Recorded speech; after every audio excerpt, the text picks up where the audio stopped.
Welcome everyone to Things Around 8.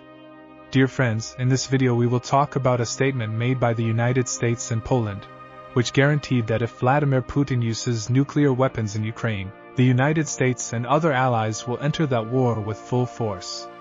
And if you're not yet subscribed to the channel, subscribe now and hit the notification bell so you don't miss any news. This Saturday, May 25th, in an interview published in the British newspaper The Guardian,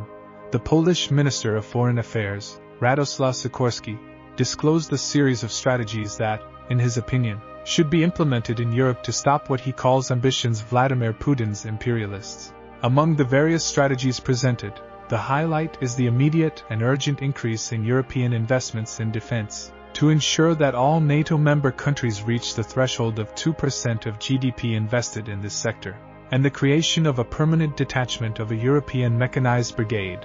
made up of 5,000 soldiers and hundreds of vehicles and aircraft. According to the Polish minister, this brigade would act as a rapid response unit in the event of a military emergency, and would also serve as the nucleus for the formation of a much larger European army in a scenario of imminent invasion. Minister Sikorski also said that Poland, unlike the United States, defends Ukraine's right to attack military targets inside Russia. According to the Ukrainian government, the Pentagon prohibited Ukraine from using, within Russian territory, the weapons and ammunition being delivered, allowing their use solely and exclusively in Ukrainian territories currently under Russian military occupation. According to Ukrainian President Zelensky, this prevents Ukraine from reaching Russian weapons and ammunition depots inside Russia, giving Vladimir Putin the freedom to concentrate large forces along the Ukrainian border,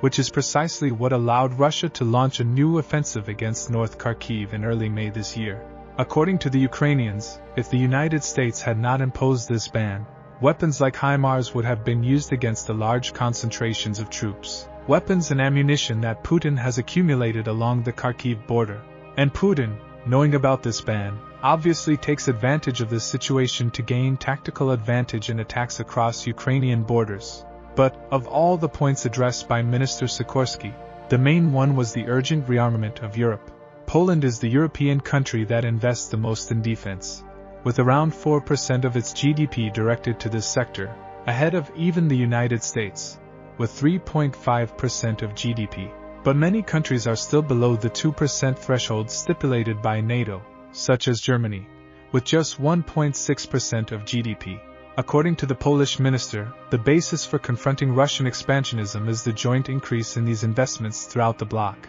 accompanied, of course, by a strong expansion of the European defense industrial base, mainly in ammunition, an issue in which Germany continues to lead, with the giant High Metal, one of the largest defense industries in the world, expanding current lines and opening new factories for the production of artillery projectiles. According to German Chancellor Olaf Scholz, only High Metal is capable of producing more 155mm artillery projectiles than all the ammunition factories currently operating in the entire United States, with the German factory also intending to double this production throughout of the next 2 years. To strengthen the defense industrial base in Europe, the Polish minister advocates signing long-term contracts with these factories. For Minister Sikorski, contracts must be for 5 or more years, and not for 6 or 7 months, as they are done now.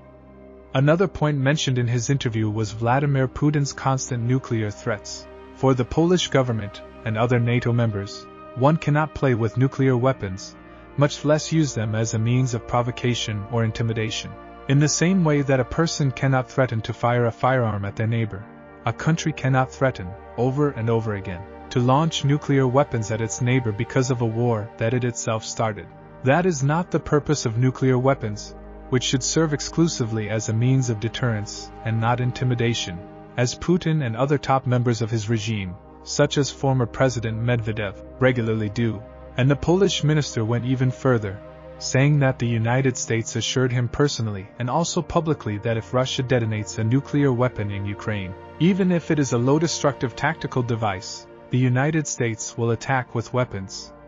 Conventional all-Russian positions inside Ukraine, with the Polish minister also stating that if Russia takes this step, other countries in the world, such as Japan, South Korea and Poland itself, will feel the right and even the duty to develop their own nuclear weapons, further increasing the nuclear arsenal in the world and consequently, increasing the risk of a nuclear war of global proportions. But Minister Sikorski said he doubted Putin would do anything like that, saying he believed that, in the end, common sense would prevail, with the Polish minister preferring to believe that Putin is only doing what Russia does best, which is growling and threatening to spread fear and uncertainty, all to try to fend off opponents of Vladimir Putin's expansionist and imperialist plans in Europe.